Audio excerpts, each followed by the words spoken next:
The last few chapters of Nehemiah have showed us a revival. In chapter 8, we saw God's people feeding on God's word, and then in chapters 9 and 10, they were responding to that word with repentance and obedience. Those were hugely encouraging chapters as we saw God renewing and reforming his people.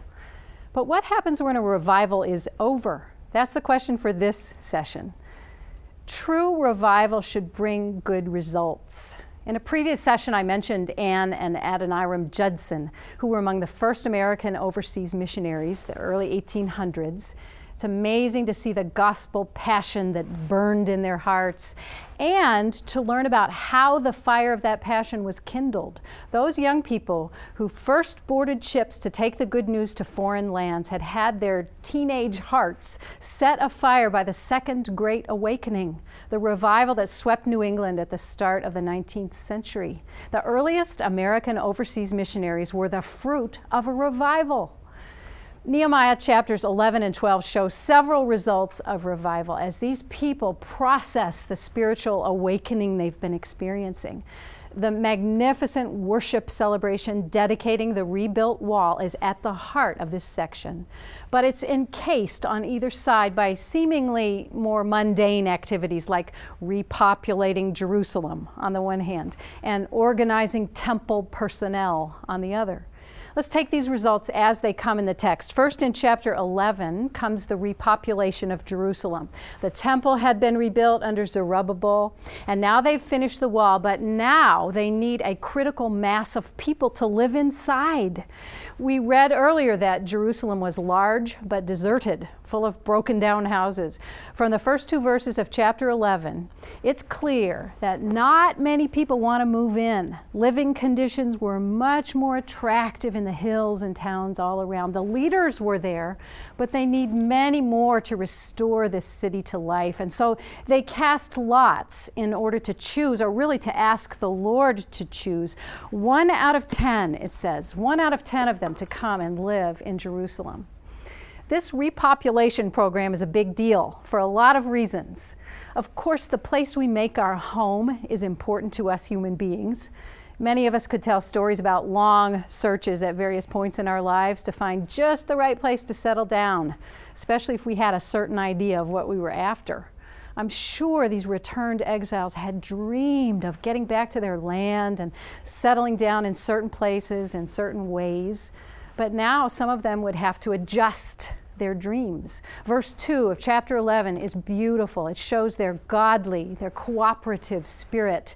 It says, "The people blessed all the men who willingly offered to live in Jerusalem," which may mean the ones chosen by lot and may mean others who volunteered as well.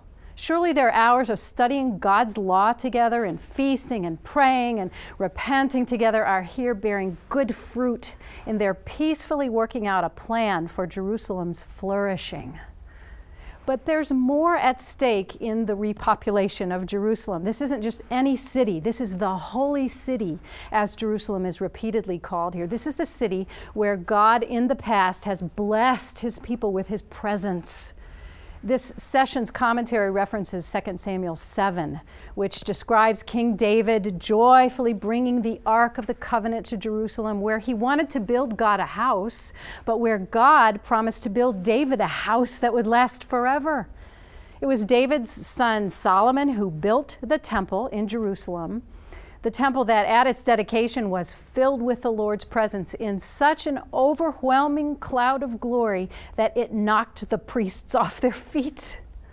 Nehemiah's aim to restore Jerusalem is an aim to restore that city with that history, with that temple and its ceremonial system of worship with priests and sacrifices providing access to a holy God.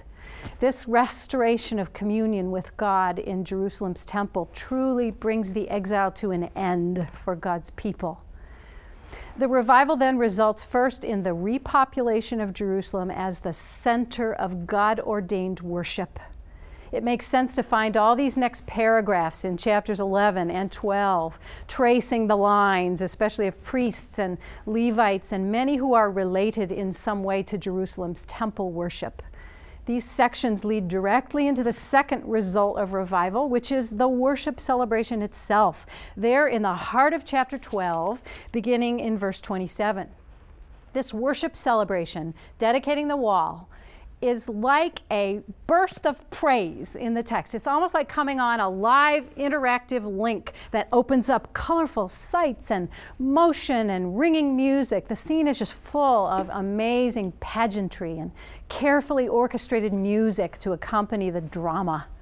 Don't miss the purification that happens first in verse 30 as the priests and Levites follow the laws of ceremonial cleansing required for the people to approach a holy God in worship.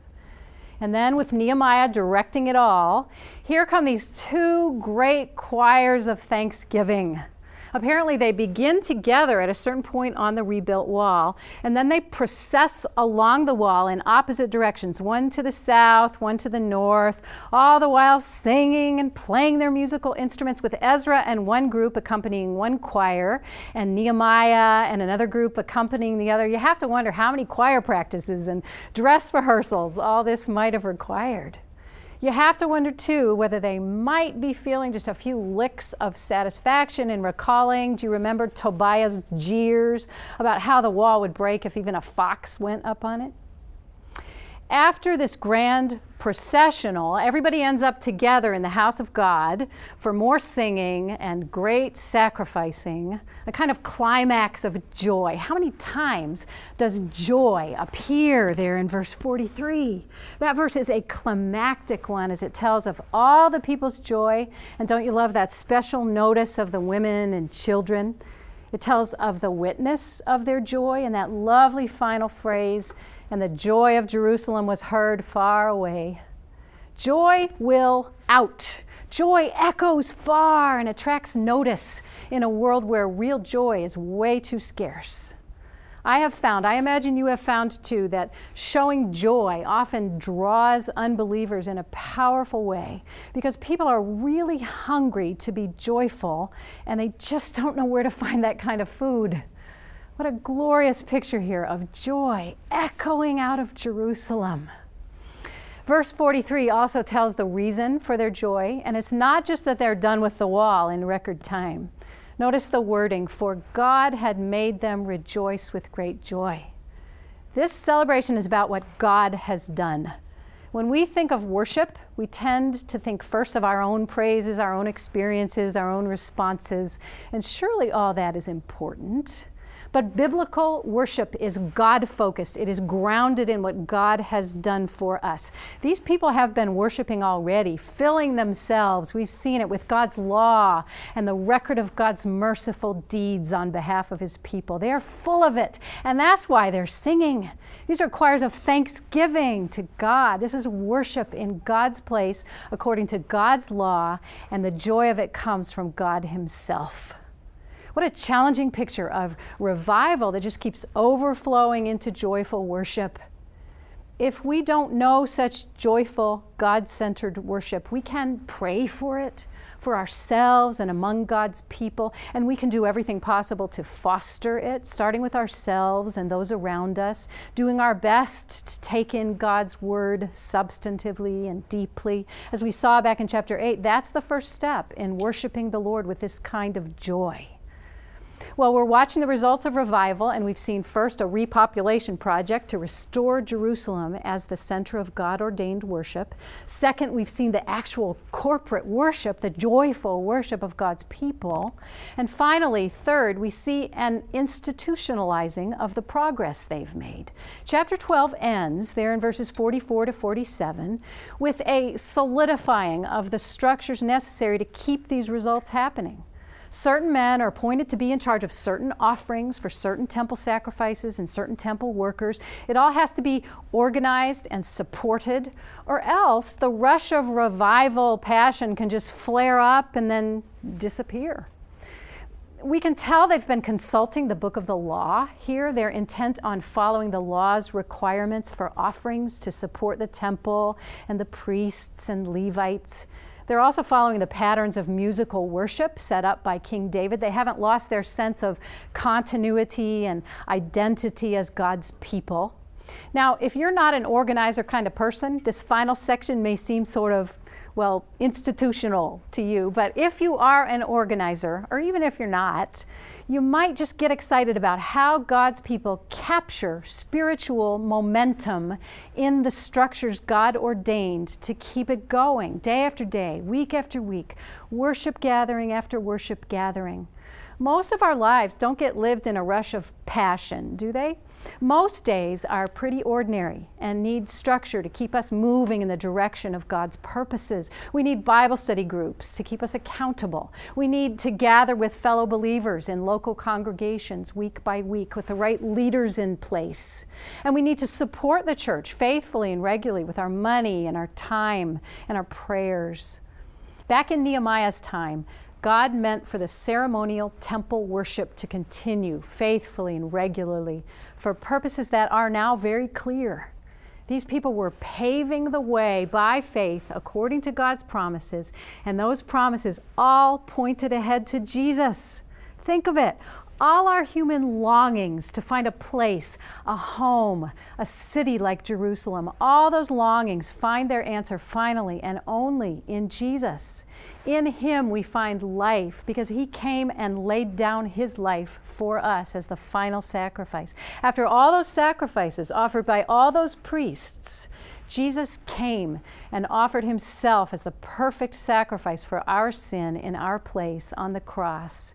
So that now we are heading not for a physical city with a physical temple, but for what the Apostle John in the book of Revelation calls the holy city, New Jerusalem, coming down out of heaven from God, prepared as a bride adorned for her husband. That's the place where God dwells with His people forever. There's no temple there because Jesus Himself is our temple. We come directly to God in Jesus, who died for us and who is even now preparing this amazing place for us. God's Old Testament people grasped these things by faith as from afar. The Word worked in their hearts and they were revived and showed the fruit of that revival in the concrete details of their lives, where they lived, how they worshiped, how they ordered themselves as God's worshiping people. They couldn't do it perfectly. Oh, how they needed the Savior to come. Oh, how we need Him as well, our Savior who finally came. And now, even as we wait for His coming again, we can learn from these Old Testament stories. We can learn about letting the Word work in us while we wait. We can pray for revival and for the ongoing fruit of revival among us as God's people. And we can take all these requests directly to God in Jesus' name. What a joy. There's no reason we shouldn't be a lot like Nehemiah's people in that grand worship celebration with our joy ringing out and heard from afar, because God in Christ has made us rejoice with great joy.